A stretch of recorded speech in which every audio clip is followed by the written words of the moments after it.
Seandainya setiap kita meminta kepada Allah, lalu Allah kabulkan. Setiap kita meminta kepada Allah dari sebuah keinginan, lalu Allah kabulkan. Betapa sombongnya kalian seolah-olah bisa mengatur Tuhan. Seolah-olah bisa mengatur Allah.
وعلى ما نوينا وعلى ما نوصفون الصالح وعلى هذه الإخوة كلهم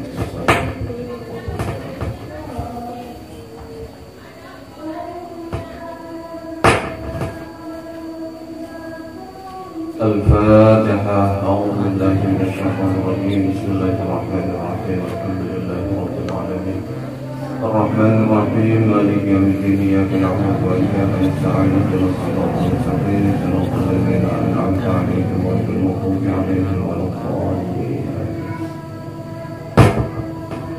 بسم الله الرحمن الرحيم.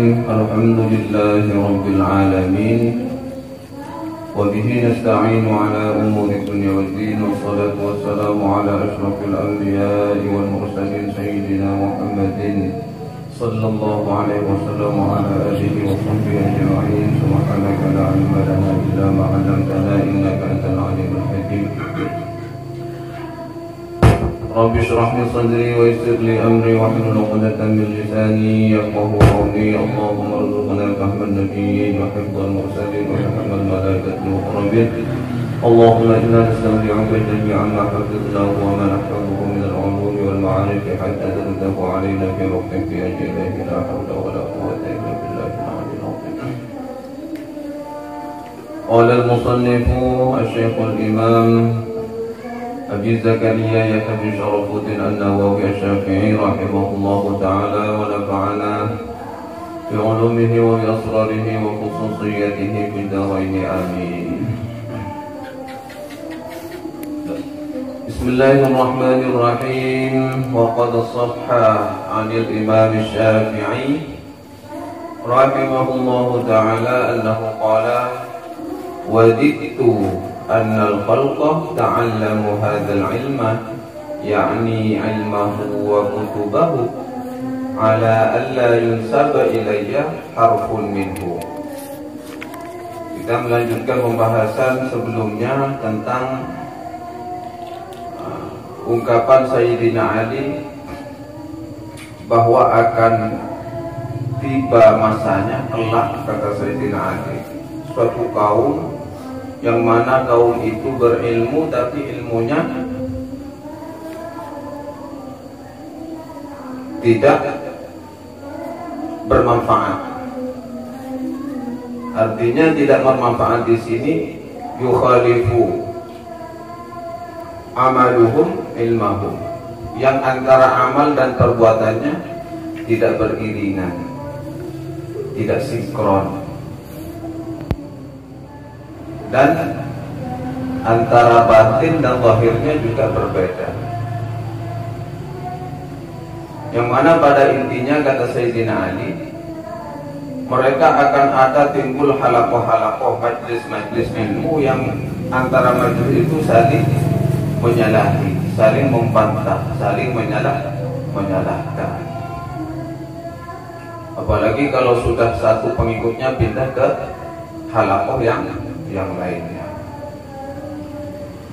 Maka orang yang seperti ini, kata Sayyidina Ali, amalnya tidak akan pernah diangkat, tidak akan pernah naik, tidak akan pernah diterima oleh Allah Subhanahu wa Ta'ala. Karena apa? Karena sudah tidak adanya dari sikap tawadhu yang dimiliki oleh majelis-majelis ilmu tersebut. Mereka berbangga-bangga dengan ilmunya.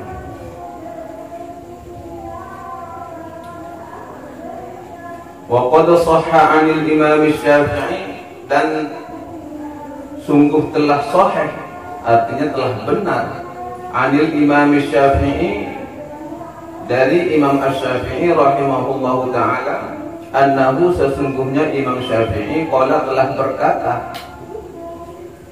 annahu, sesungguhnya Imam Syafi'i qala telah berkata. Apa kata Imam Syafi'i? Wadidtu annal khalqa ta'allamu hadzal ilma, yakni ilmahu wa kutubahu. Wadidtu, aku sangat menyukai, annal khalqa, bahwasanya manusia, ta'allamu, mempelajari mereka, ta'allamu, mereka mempelajari, hadzal ilma, akan ilmu ini, hadzal ilma, akan ilmu ini. Maksudnya apa? Yakni maksudnya ilmahu wa kutubahu, artinya ilmunya Imam Syafi'i dan mempelajari kitab-kitabnya Imam Syafi'i. Jadi aku sangat menyukai manusia-manusia ini mempelajari ilmu saya dan mempelajari kitab saya ini, saya suka. Itu kata Imam Syafi'i.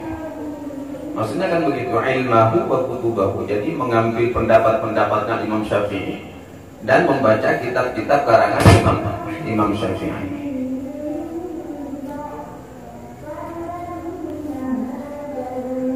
Jadi meskipun mereka suka membaca kitab-kitab saya dan mempelajari ilmu-ilmu saya, kata Imam Syafi'i, ala alla yunsaba ilayya, tapi kata Imam Syafi'i, alla yunsaba, jangan langsung disematkan atau dinisbatkan ilayya, kepadaku, harfun minhu, satu huruf pun dari ilmu-ilmu ataupun bacaan kitab-kitab tersebut.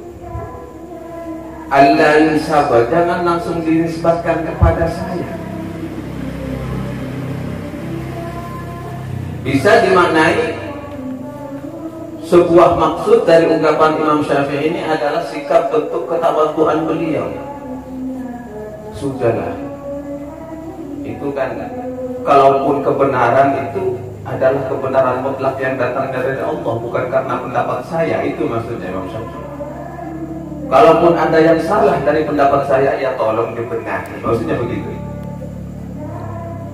Sekalipun mujtahid begitu, masih menyembunyikan jati diri. Tidak seperti kita ini, tak punya kreasi tentang apapun. Saya nggak ada dari kok, nggak boleh. Saya nggak dari kok. Bahkan mungkin tak punya jasa sama sekali, cuma nebeng nama. Apa bener kok ya saksi kan? Tak punya kreasi apa. Jadi Imam Syafi'i dengan sikap tawadhu'nya, setiap apapun yang menjadi pendapatnya Imam Syafi'i, kalaupun ada orang mengutip pendapatnya, jangan diserta-mertakan menyebut Imam Syafi'i. Bukan tak suka, tapi sebagai sikap tawadhu. Ini orang alim yang begitu. Orang alim itu jadi akan santrianan kok. Maksud, pas kiai nak sebut kiai ada belum? Jadi akan apa? Contohnya kalian menuai kesuksesan lah, meraih kesuksesan entah prestasi di bidang apa. Pas kiai nak sebut, tersinggung pas kiai nak. Ini akan santrianan kok nak sebut, untuk kan ini bukan sikap tawadhu. Mau dia santrinya atau bukan, kalaupun pada kenyataannya itu santrinya, lalu dia meraih kesuksesan terus tidak menyebutkan apa kiainya di balik kesuksesan itu kan bukan masalah. Toh bagi Allah tidak ada yang tertutupi kan? Bagi Allah tidak ada yang tertutupi. Allah pasti tahu itu sudah. Ada santri nasabah, ngaji di rumah, belajar di rumah, sahabat di rumah, itu sudah tahu. Bagi orang yang kualitas keikhlasannya luar biasa, ya tak masalah. Anggaplah bermain di balik layar. Karena orang yang suka pamer ini disebut biasanya, tapi tak semuanya, biasanya saja. Kamal ada, sebagaimana biasanya orang itu sudah kiri-kiri tidak ada keikhlasan di dalam jiwanya, di dalam mendidik. Ciri-cirinya begitu. Waktu sebut kiai lagi ya, mau tak sebut ya apa? Emosi, tersinggung. Imam Syafi'i, sekali berimam Syafi'i saja begitu. Jangan langsung serta-merta menyebut saya di dalam pendapat Anda. Cukup katakan si fulan. Ada pendapat begini. Dan menurut penafsiran yang kedua, artinya Imam Syafi'i mengungkapkan seperti ini. Setiap pendapat itu tidak serta-merta betul. Pasti banyak kekurangan. Jadi kalau pendapat itu salah, atau artinya kalian salah memahami dari pendapat tersebut lalu menyematkan nama seseorang, siapa yang kena? Pasti orang tersebut, sehingga menjadi fitnah. Contohnya, ini pendapatnya Haji Teddy, tapi kalian tak memahami apa yang menjadi pendapatnya Haji Teddy. Lalu begitu kalian ada sebuah argumen lalu mengutip dari pendapatnya Haji Teddy, contohnya, pas pendapat itu yang kalian kutip itu salah, itu kan sudah jadi fitnah. Akhirnya yang dibully ya Haji Teddy, bikin fatwa kok tidak becus, nah begitu. Jadi akhirnya timbullah yang namanya kontroversi antar keilmuan. Kalau kalian tak menyematkan nama seseorang di balik sebuah pendapat, kalaupun salah kan pasti dibenahi. Bukan begitu. Siapa? Ada saja orang itu yang saya pernah dengar pendapatnya begitu, lebih bijak ya saya kira. Kamu dapat pendapat dari ini dari siapa? Pendapat ini dari siapa? Dari ada, saya pernah baca, pernah dengar atau apa dari seseorang. Jangan serta-merta menyematkan. Dan yang pastinya ini adalah sikap tawadhu dari Imam Syafi'i. Faslun wa yanbaghi lil muallimi an yatakhallaqa bil mahasin allati warada asy-syar'u fiha. Wa yanbaghi, dan seharusnya, lil muallimi, bagi seorang guru, an yatakhallaqa bil mahasin, berakhlak bil mahasini, dengan akhlak yang bagus. Allati warada, yang telah menganjurkan, asy-syar'u, apa syara', apa hukum syariat, biha, terhadap akhlak yang bagus.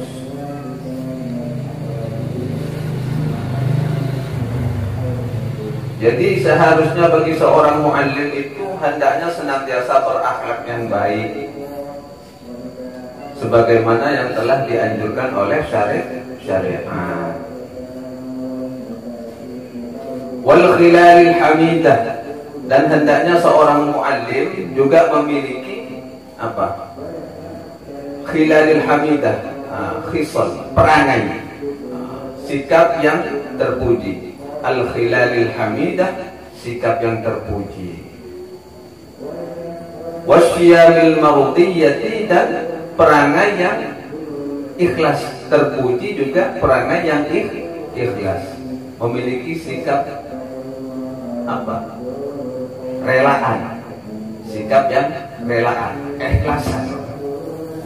Mardiyah harus memiliki perangai yang apa? Ya, ikhlas, yang rela. Allati arsyada, sebagaimana yang telah memberikan petunjuk kepada muallim, Allahu, siapa Allah, ilaiha, dengan sikap mardiyah itu, dengan perangai yang ikhlas itu. Artinya sikap yang ikhlas, kalau tadi kan hilalil hamidah ya, sikap yang terpuji. Sikap yang terpuji bisa diidentikan dengan tingkah laku dan macam-macam kan, terpuji, akhlak, sopan santun, macam-macam. Kalau syamil mardiyah ini biasanya orang itu sukarela, tak terpaksa, keikhlasan. Jadi di saat ada muridnya bertanya, santrinya bertanya, itu memberikan jawaban itu bukan karena terpaksa, tapi ikhlas, rela. Jadi memberikan jawaban pun tak marmok, memiliki syamil mardiyah. Atau syamil mardiyah di sini memiliki sikap yang sekiranya secara batinnya dia itu tidak akan tergoda oleh fasilitas dunia. Akhlak itu memiliki akhlak batin yang mana batinnya itu tidak akan tergoda oleh dunia. Jadi memiliki batin yang ikhlas, sebagaimana yang telah memberi petunjuk kepada muallim Allahu siapa Allah ilaiha dengan syamil mardiyah. Contohnya apa? Minaz zahadati fid dunya, termasuk bersikap zuhud. Minaz zahadati, di antaranya bersikap zuhud di dunia terhadap dunia. Bersikap zuhud. Nah, ini syamil mardiyah juga. Secara jiwa kebatinannya itu tak terlalu suka kepada dunia. Wattaqalluli minha, dan sedikit sekali mengambil minha dari bagian dunia. Tidak iya katanya, tapi sangat sedikit mengambilnya. Dan tidak bersikap tamak terhadap dunia.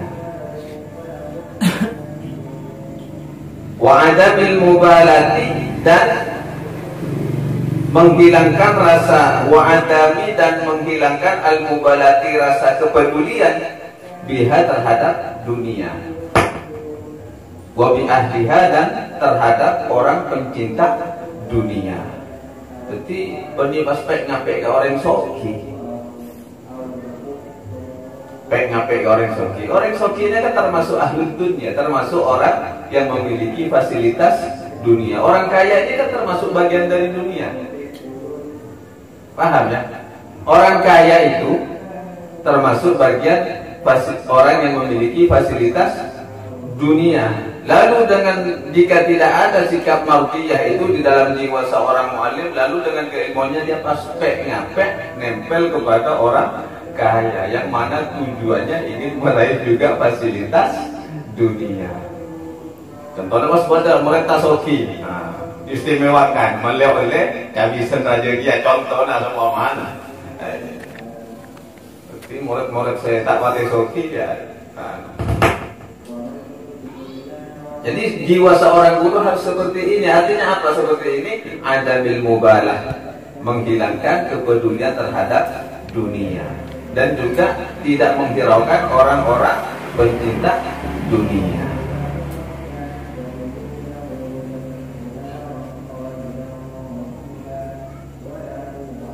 Jadi ini penekanannya sangat berat.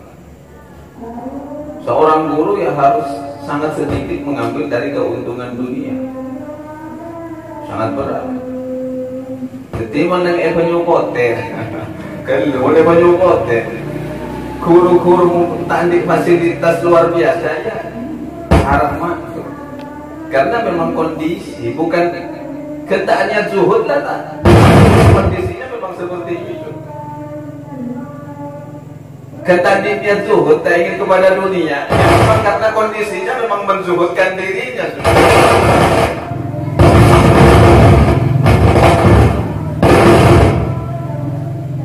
Memang kondisinya seperti itu. Ya monterosokin ke Jakarta, monterosokin ke Jakarta. Karena orang ngajar berilmu luar biasa mahal. Tapi seharusnya kalaupun dalam kondisi yang fasilitasnya memadai dengan seperti macam-macam apa, ya tetap harus memiliki jiwa yang zuhud, taqallul fid dunya, sangat sedikit. Karena tujuannya bukan ingin meraih fasilitas dunia, hanya ingin nasrul ilmi, menyebarkan ilmu. Karena orang yang ikhlas billahi ta'ala di dalam nasrul ilmi, pasti Allah cukup ya. Sebagaimana firman Allah di dalam hadis qudsi yang diriwayatkan oleh Ma'qal bin Yasar radhiyallahu anhu. Jadi Rasulullah sallallahu alaihi wasallam bersabda, Allah Subhanahu wa taala berfirman, kata Rasul di dalam hadis qudsi, "Ya ibna Adam, wahai anak cucu Adam, tafarraghu li ibadati, sempurnakanlah kalian di dalam beribadah kepadaku," kata Allah. "Amla qalbaka ghina, niscaya aku penuhi hatimu dengan kekayaan." Maksudnya bagaimana memenuhi hati dengan kekayaan? Artinya hati itu akan serba merasa tercukupi. Hati akan terasa tercukupi. Andi rezeki cukup, rezeki banyak ya cukup. Artinya tidak terbersit. Tuh banyak. Tak boleh sakoni. Dan sakoni baik sudah merasa cukup. Karena memang kebutuhan manusia itu saja. Yang melebihi dari kebutuhan manusia kan keinginan. Kebutuhan manusia, coba contohnya Mbak Nara. Keinginan apa? Bergerak kan paling kan? Minum. Kebutuhan pokok. Apa kebutuhan pokoknya? Makan, minum. Selebihnya pas rokok itu kan keinginan, sudah bukan kebutuhan itu. Iya kan? Merokok itu keinginan, bukan kebutuhan. Cuma pas bahasan bagi penyandu rokok itu mau tak rokok mati. Dan pun tak rokok, kamu tak ngakak. Iya, dia tak kabar tak ada rokok pun boleh nasi bakul nekakan. Iya kan? Kan berarti bahasa yang tak jelas. Kalau saya daripada tak merokok, saya lebih baik tidak makan. Toh ujung-ujungnya meskipun tak punya rokok, kan lapar tetap makan. Berarti itu adalah kebutuhannya. Makanya Allah senantiasa memberikan kebutuhan daripada keinginan. Kalau Allah pasti memberikan kebutuhan daripada mengabulkan sebuah keinginan. Karena kebutuhan pasti bermakna dan bermanfaat daripada keinginan. Biasanya itu israf, sudah berlebih-lebihan kalau Allah turuti di keinginan kalian. Minta fasilitas seperti ini, itu kan bagian keinginan kalian ya. Jika Allah kabulkan, oh betapa israfnya kalian ya. Bisa beli ini, beli sesuatu yang tak bermanfaat. Mending kalau beli kitab. Nah ini beli rokok, ya kan? Iya main.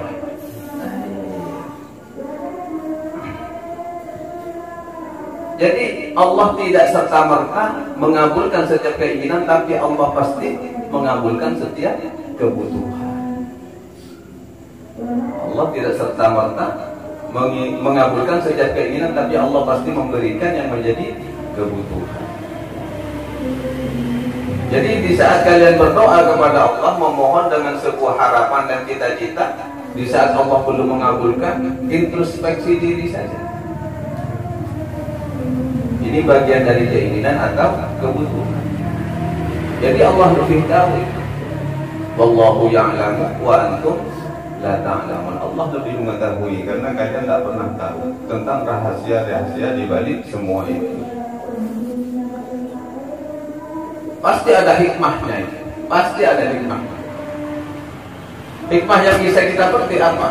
Seandainya setiap kita meminta kepada Allah, lalu Allah kabulkan. Setiap kita meminta kepada Allah dari sebuah keinginan, lalu Allah kabulkan. Betapa sombongnya kalian seolah-olah bisa mengatur Tuhan. Seolah-olah bisa mengatur Allah. Wah, saya minta begini. Jadi Allah juga menjaga kondisi hati kalian. Tapi di saat kalian fokus kepada setiap kegiatan, perintah-perintah syariat, pasti Allah akan penuhi hati kalian dengan rasa kecukupan, dengan rasa kaya. Sehingga di saat Allah memberi sedikit mungkin daripada ukuran umumnya, hati kalian akan ikhlas menerima dan merasa cukup. Sehingga apapun yang diterima dari bagian nikmat itu akan terungkap ucapan alhamdulillah. Karena itu bagian dari nikmat Allah. Oleh saya itu, oleh lemai itu, ya alhamdulillah. Tempeng tak oleh saya kan masih ada timbangannya kan, masih ada pertimbangannya. Tempeng tak oleh. Toh saya mengabdi kepada agama itu bukan tujuan ini, kan begitu kan? Nah itu hati sudah intinya, artinya hati itu merasa ikhlas dan merasa tercukupi dengan semua karunia Allah. Jadi tak menuntut yang bukan. Jadi kata Allah, amla qalbaka ghina, niscaya akan aku penuhi hatimu itu dengan merasa cukup. Wa amla yadaika rizqan, dan aku akan penuhi kedua tanganmu itu dengan rezeki. Ini rezeki yang nampak susah. Itu kan ukuran Allah. Jadi seedidik pertama kali oleh Allah itu hatimu dulu. Jadi di saat hati sudah merasa tenang, sedikit banyaknya itu merasa tercukupi dari rezeki Allah, sebanyak apapun yang diterima oleh genggaman tangan itu akan disyukuri. Banyak sabonian tidak ada benarnya, tetap terucap alhamdulillah. Itu yang disebut qanaah namanya, menerima apa adanya. Jadi orang qanaah itu tarbiyah dari Allah. Memang Allah kan mendidiknya seperti itu. Epa tenang dulu atena, epa anteng dulu, epa nyaman dulu, epa merasa tercukupi dulu, sehingga menjadi jiwa yang tawakal. Pas buruk dari sisi zahir itu Allah memberikan rezeki min haitsu la yahtasib, dari mana saja yang tidak kalian duga, itu terserah Allah. Semua pintu rezeki akan dibuka oleh Allah, sehingga sedikit banyaknya dari penjuru rezeki yang kalian terima itu akan terucap alhamdulillah. Itu menjadi orang yang qanaah, menerima apa adanya. Enak. Jadi tidak ada tuntutan, tak mikir, soalnya kalau ikut keinginan macam-macam.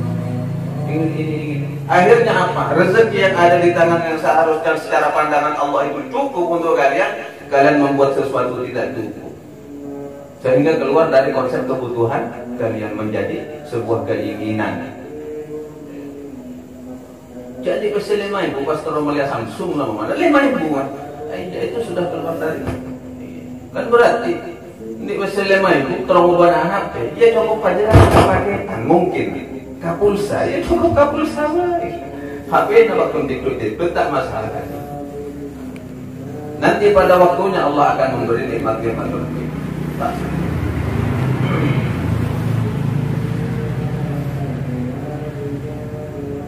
Dan bahkan ada sebuah riwayat dari Anas radhiyallahu anhu bahwa Rasulullah sallallahu alaihi wasallam bersabda, "Man kana fil akhirah hammahu ja'alallahu ghinahu fi qalbihi." Ya sama intinya ini.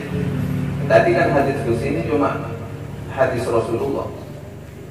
Man kana fil akhirah, barang siapa yang ada siapa man al akhirah kepada akhirat, hammahu apa cita-citanya, mengajarnya, beribadahnya untuk urusan akhirat saja.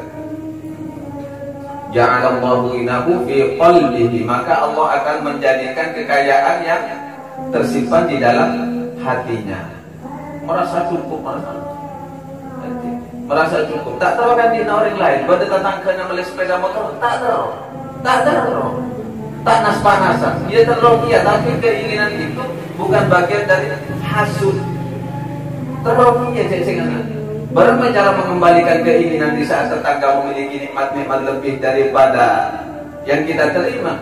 Ya ungkapkan alhamdulillah. Karena secara tidak langsung ungkapan alhamdulillah itu mendoakan diri sendiri. Apa yang tetangga atau saudara-saudara kita terima nikmat dari Allah, di saat kita ikut mendoakan dengan ucapan alhamdulillah, berarti doa itu untuk doa kita sendiri. In ahsantum li anfusikum wa in asatum falaha. Jika kalian berbuat baik, maka kebaikan itu akan kembali kepada kalian sendiri. Jika berbuat buruk, pas dengki, macam-macam, serat nyara tanah ada itu. Ingin berbuat celaka kepada orang lain, maka wa in asatum falaha, maka keburukan itu akan kembali kepada kalian sendiri. Jadi teruslah bersyukur dengan nikmatnya tetangga, itu bagian dari mendoakan kita sendiri. Tetangga di mobil alhamdulillah ya mampu. Beli sepeda motor tetangga alhamdulillah. Nah, alhamdulillahnya itu adalah nanti Allah akan memberikan karunia seperti itu kepada kita. Pasti. Yang mentakkan ada bukti lagi. Mun pas lopot dia lagi Allah. Allah itu buat gue lagi. Bengal lagi Allah. Tak bengal. Ya berarti buat sunnah kan tawakal. Kalau tidak tak bengal kan arwah. Mun tak bengal lagi Allah ya waktu tawakal pasrah percaya. Bila nikmat itu akan datang ya tunggu tanggal mainnya saja. Toh pasti itu datang. Mun bakal taki kamu. Karena Allah lagi boleh taki. Ya nak Allah berapa? Doa. Iya. Karena konsepnya ud'uni astajib lakum. Tuntutlah. Ud'u ya dakwahnya mana tuntutan. Coba bahasa apa saat doa nyokon karena ruang. Ud'uni, ayo tuntutlah aku. Artinya mintalah kepadaku. Bahasa kasar tuntut takif. Astajib lakum, niscaya aku berikan. Bahasa astajib lakum ini umum, diberikan secara dalam bentuk keridhaan Allah atau dalam murka Allah. Bisa. Kalau kalian terlalu menuntut, artinya meminta kepada Allah dengan etika yang tidak bagus, bisa jadi Allah memberi juga.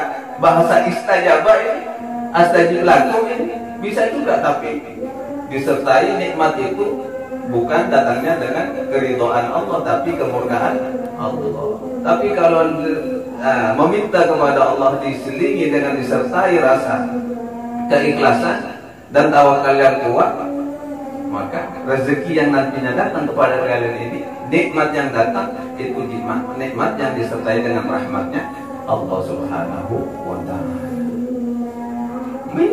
Allah nantang. Artinya seperti itu memang. Ya dia mana penguasa alam, wajar nantang. Mun buat aja macam-macam nantang. Iya kan kawan. Macam-macam nantang. Karena memang ada ceritanya wali, tawakalnya luar biasa. Cerita wali itu tawakalnya luar biasa. Satu golongan ini meminta kepada wali, bertawassul, minta tolong, didoakan kepada Allah agar turun hujan.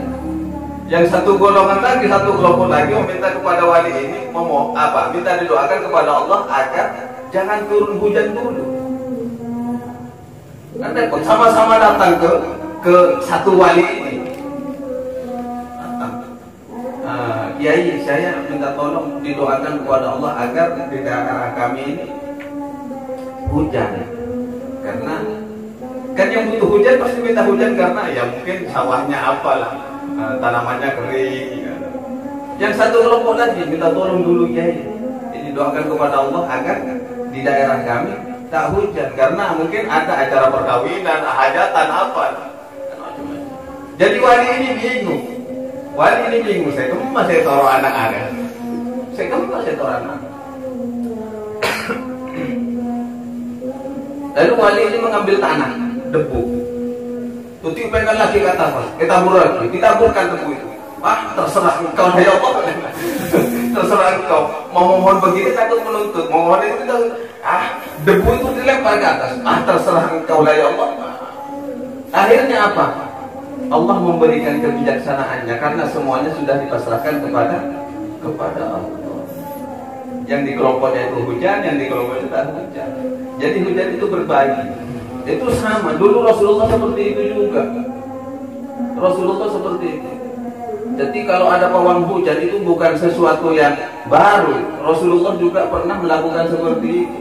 Doanya kan Allahumma hawalaina wala alaina. Mungkin anggaplah suatu ketika itu Rasulullah punya acara. Karena mendung sudah, pasti hujan. Lalu Rasulullah berdoa, Allahumma hawalaina wala alaina. Ya Allah, turunkanlah hujan itu di sekitar kami saja, bukan di tengah-tengah kami. Dan tidak nolak hujan, tak nolak rahmat. Allahumma hawalaina wala alaina. Ya tak apa-apa kalau kalian mau jadi pawang hujan, baca itu aja kan.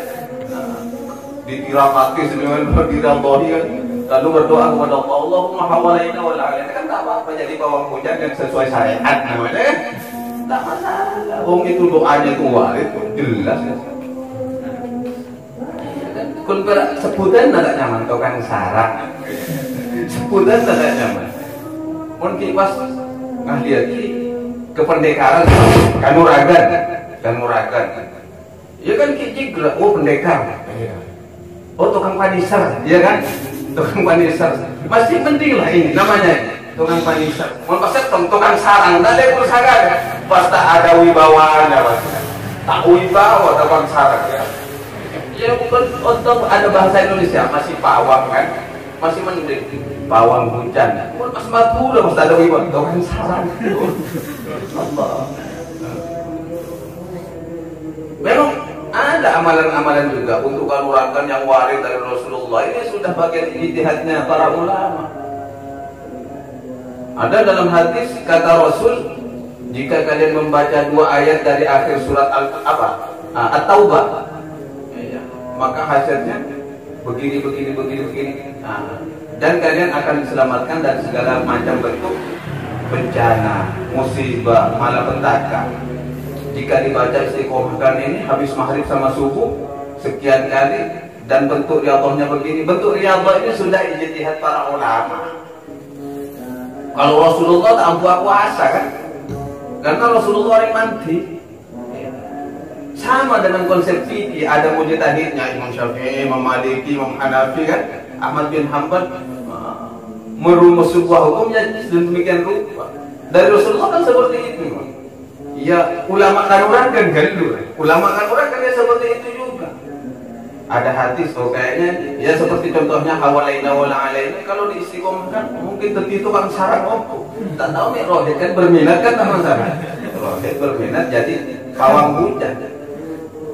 Ya tak apa-apa, anggap nyataki sebagaimana nyata Yas'ad Samsul Arifin.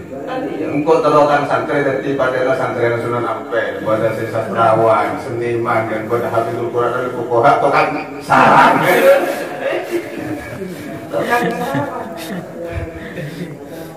Tapi yang penting kan bermanfaat kan. Toh doanya itu tak menolak rahmatnya Allah, bukan membuang, tapi meminta. Di mana ada sisi buruknya doa itu juga? Itu sudah waris dari Rasulullah. Dari maknanya saja hawalaina wala alaina, ya Allah turunkan hujan itu di sisi kami, bukan di tengah-tengah kami. Nanti kok namun pada acara ini pokoknya macam hawalaina mungkin ya patoron nang kita ke bisa kan? Ya patoron nangnya, ya patoron kepada cita itu kan bisa saja karena mungkin cita butuh yang adem-adem. Jadi nang kita ucap bukan cita itu pas cita ini macam dia hawalaina wala alaina tidak lagi hujan. Ya pindah. Jadi bahasa semua dikabulkan oleh Allah ya seperti itu. Nah ini yang seperti ini disebut wa jama'alahu syamlahu. Lalu setelah Allah menjadikan kekayaan di dalam hatinya, wa jama'alahu syamlahu, dan Allah akan mengumpulkan apa yang menjadi keinginannya. Artinya Allah akan mengabulkan setiap keinginan. Apalagi kebutuhan. Kebutuhan sudah tidak usah dipinta, pasti Allah berikan. Bahasa syamlun ini adalah keinginan.